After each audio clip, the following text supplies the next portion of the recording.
திருச்சிற்றம்பலம். தென்னாடுடைய சிவனையை போற்றி, எந்நாட்டவர்க்கும் இறைவா போற்றி.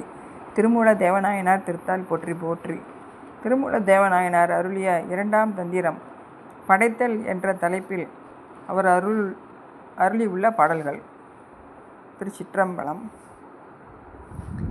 அழியார் முக்கோண வைத்தியவன் தன்னில் அழியார் திரிபுரையாம் அவள் தானே அழியார் சதாசிவம் ஆகி அமைவாள் அழியார் கருமங்கள் ஐந்தும் செய்வாளே. கருணை நிறைந்த முக்கோண வடிவான விந்து சக்தியில் திரிபுரையாகிய மனோன்மணி தோன்றுவாள். அவளே சதாசிவமாகி ஆன்மாக்கள் மீது வைத்த கருணையால் பஞ்ச கிருத்தியங்களையும் பண்ணுவாள். சக்தி ஐந்தொழில்களையும் செய்யக்கூடியதை பற்றி சொல்லக்கூடிய பாடல் இது. சிவஞான சித்தியாரும் சொல்லுது, படைப்பாதி தொழிலும் பக்தர்களுக்கு அருளும் பாவனையும் நூலும் இடப்பாக மாதராளோடு இயைந்து உயிர்க்கு இன்பம் என்றும் அடைப்பானாம் அதுவும் முக்தி அளித்திடும் யோகும் பாசம் துடைப்பானாம் தொழிலும் மேனி தொடக்கானேற் சொல்லனாதே என சித்தியார் சொல்லுது. படைப்புக்கு வாதுல ஆகமத்தில் கூறியுள்ளவாறு இயங்கிய பொருளும் இயங்கா பொருளுமாகிய இந்த உலகங்கள் முதல்வனது திருமேனியில் ஒவ்வொரு உறுப்புகள் என்றும் தோன்றுமாறு செய்து மறைப்புக்கு ஊன நடனம் இயற்றியும் திதிக்கு மாதரோடு அம்பிகையோடு இயைந்து இருந்தும் அனுக்கிரகத்திற்கு யோகியாயிருந்தும் சங்காரத்திற்கு தோன்றியன முறையே அவ்வளவு உறுப்புகளில் ஒடுக்கி உபதேச மாத்திரைக்கு அன்றி உருவ திருமேனியும் இறைவன் கொள்கின்றார் என்று இந்த பாடல் காண்கிறது. அடுத்த பாடல். வாரணி கொங்கை மனோன்மணி மங்களை காரணி காரியமாக கலந்தவள் வாரணி ஆரணியான மோகினி பூரணி போதாதி போதமும் ஆமே. அவளே பரஞானமாகவும் அபரஞானமாகவும் இருக்கக்கூடியவள் என்று இதில் சொல்லுது.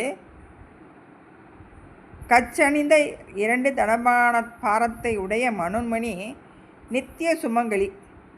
அவள் காரணர்களிடமிருந்தும் காரியேஸ்வரர்களிடமிருந்தும் அவர்கள் நிலையில் கலந்து அவளும் கணைசையும் வேதரூபியும் மோகினியும் ஆகிய பூரணி அறிவும் பேரறிவுமாக இருக்கக்கூடியவள் என்று சொல்லுது. காரண காரியமாக கலத்தல் என்பது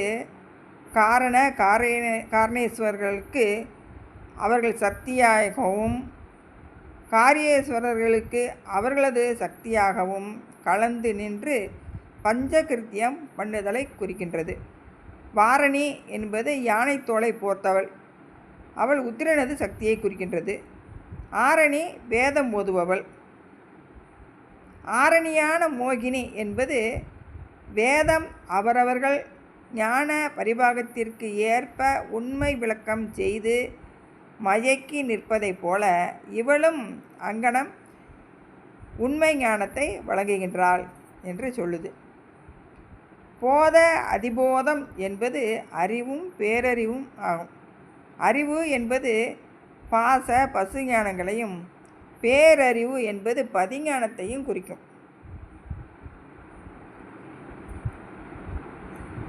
பஞ்ச சக்திகளாக அந்தந்த காரணேஸ்வரர்களுக்கும் காரியேஸ்வரர்களுக்கும் அவருடைய பத்தினி வடிவத்தில் இருந்து சக்தியாக இருந்து அவங்கள அந்த செயல்களை செய்ய வைக்கிறதும் அம்பிகை தான் அப்படின்னு சொல்லி சொல்கிறாங்க. அம்பிகையும் சிவனும் வேறு வேறு கிடையாது என்பதை நம்ம பார்க்கலாம். நின்றது தானாய் நிறைந்த மகேசன் சென்றங்கு இயங்கி அரண் திருமால் அவன் மன்றது செய்யும் மலர்மிசை மேலையன் என்றிவராக இசைந்து இருந்தானே. மகேஸ்வரன் முதலாக கீழுள்ள நிலைகள் அதிகார நிலை. சதாசிவ நிலை போக நிலை எனவும் அதற்கு மேல் உள்ள நிலைகள் லயநிலை எனவும் சொல்லப்படும். இறைவன் உலகத்தை தொழில்படுத்தும் பொழுது இவ்வாறு லயம், போகம், அதிகாரம் என்ற 3 நிலைகளில் நின்று தொழில்படுத்துகின்றார். மகேஸ்வரன், ருத்திரன், திருமால், அயன் என்னும் இவர்களாக எழுந்தருளியுள்ளமையை இந்த பாடல் சொல்கின்றது. தற்சிவமாய் நின்று நிறைந்த மகேஸ்வரன் சுத்த மாயையை சென்று கலக்க ருத்திரன், திருமால், மனம் வீசுகின்ற தாமரை மலர் மேல் உள்ள அயன் என்ற முத்தொழில் செய்யும் மூர்த்திகளாக பொருந்தி இருந்தான் என்பது மும்மூர்த்திகளாக பொருந்தி இருந்தான் என்பது அவர்களது திருமேனியை கொண்டான் என்பது அல்ல, அவர்களை அதிட்டித்து நின்றான் என்பதே கருத்து. ஒருவனுமே உலகேலும் படைத்தான், ஒருவனுமே உலகேலும் அளந்தான், ஒருவனுமே உலகேலும் கடந்தான், ஒருவனுமே உடலோடு உயிர்த்தானே.